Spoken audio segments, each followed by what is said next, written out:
नमस्कार, मैं हूं राहुल चौधरी और डीएनपी इंडिया में आपका स्वागत है। बात करेंगे इंडिया गठबंधन की। आपको बता दें कि विपक्षी गठबंधन की बुधवार को एक मीटिंग हुई है, जिसके बाद यह तय किया गया कि गठबंधन अब देश भर में संयुक्त रैलियां करेगा और जनता को अपनी शक्ति दिखाएगा।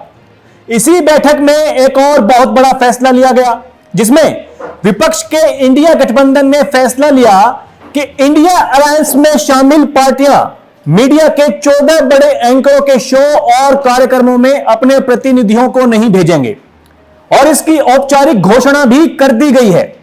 मतलब विपक्ष ने यह जताने की कोशिश की है कि अब मिलकर सारे फैसले कर लिए जाएंगे और धीरे धीरे वो सरकार के खिलाफ अपना एजेंडा सेट करने में कामयाब हो जाएंगे। अब ऐसा केवल सोचा जा रहा है, यह सपना पूरा हो पाएगा क्या, इसका सभी को इंतजार है, क्योंकि असली पेच तो सीटों के बंटवारे को लेकर फंसेगा। अब ऐसा हम क्यों कह रहे हैं, आपको बताते हैं। दरअसल उत्तर प्रदेश कांग्रेस के अध्यक्ष अजय राय ने समाजवादी पार्टी पर एक बड़ा आरोप लगाया है। यूपी कांग्रेस अध्यक्ष अजय राय ने सपा पर उपचुनाव में कांग्रेस प्रत्याशी को हराने का आरोप लगाया है। कांग्रेस के नेता अजय राय ने कहा कि हमारे एक एक कार्यकर्ताओं ने मऊ की घोसी सीट पर हुए उपचुनाव में सपा कार्यकर्ता को सपोर्ट किया और इंडिया गठबंधन के प्रत्याशी को जिताया। वहीं उत्तराखंड की बागेश्वर सीट पर हुए उपचुनाव में सपा ने कांग्रेस उम्मीदवार के खिलाफ अपना प्रत्याशी खड़ा कर दिया, जिसकी वजह से हमारा प्रत्याशी 1600 वोट से हार गया, क्योंकि इस उपचुनाव में सपा प्रत्याशी को 2200 वोट मिले। अजय राय ने कहा कि अगर बागेश्वर सीट पर समाजवादी पार्टी कांग्रेस का साथ देती तो हमारे प्रत्याशी की जीत होती।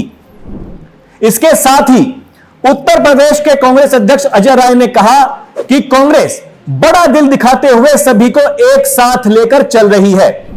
अब उनका मानना है कि वो हमारे साथ रहेंगे या फिर नहीं रहेंगे। वहीं अजय राय के इस बयान के बाद सपा और कांग्रेस के रिश्तों पर सवालिया निशान खड़े हो रहे हैं। आपको बता दें कि उत्तराखंड के बागेश्वर विधानसभा सीट पर हुए उपचुनाव में कांग्रेस और बीजेपी के बीच सीधी टक्कर थी। हालांकि इस सीट पर बीजेपी ने अपनी जीत बरकरार रखी। बीजेपी की पार्वती दास को 33,247 वोट मिले, जबकि कांग्रेस के बसंत कुमार को 30,842 वोट मिले और समाजवादी पार्टी के भगवती प्रसाद को 637 वोट मिले। इस चुनाव में बीजेपी ने कांग्रेस को 2405 वोटों से हराया और ये आंकड़े हमारे नहीं हैं, ये इलेक्शन कमीशन ऑफ इंडिया की साइट पर मौजूद हैं। अब यहां यह समझना जरूरी है कि कांग्रेस के नेता अजय राय ने कहा कि सपा ने कांग्रेस उम्मीदवार के खिलाफ अपना प्रत्याशी खड़ा किया, जिसकी वजह से हमारा प्रत्याशी 1600 वोट से हार गया, क्योंकि इस उपचुनाव में सपा प्रत्याशी को 2200 वोट मिले, लेकिन सपा प्रत्याशी को केवल 637 वोट मिले हैं। मतलब क्योंकि हार का ठिकरा किसी और के सिर पर फोड़ना था, इसलिए झूठ भी परोसा जा रहा है और कहते हैं कि केंद्र की गद्दी का रास्ता यूपी से होकर जाता है।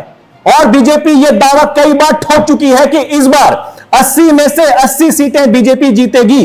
तो क्या विपक्ष के लिए सब कुछ इतना आसान होगा? अब ऐसे में आपको क्या लगता है, क्या इंडिया गठबंधन की सीट शेयरिंग पर सहमति बन पाएगी? सोचिएगा जरूर। अभी के लिए इतना ही।